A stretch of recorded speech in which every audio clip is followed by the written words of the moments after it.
Hi everybody, welcome back to our channel. In this video, I'll be showing you how can you pay your BPI credit card using GCash. So in order to do this, you have to first open your GCash application. So log into your GCash wallet app, and once you're logged in, that's going to direct you to the home page.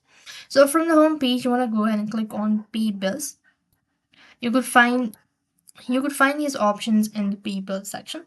So when you go to the pay bill, or then you want to locate the credit card or click on credit card under biller category. Once you've actually done it, so click on the BPI credit card. And if you have not already added it, you want to go ahead and make sure to add. So to add it, you just need to enter in the details as asked and confirm it so. And after which you need to enter your customer card number, account name, and the exact amount to be paid. Then click on the next button as well. And that is how you'll be able to pay your BPI credit card using GCash. I hope the video was helpful. Make sure to like, share, and subscribe. Thank you for watching. See you in the next video.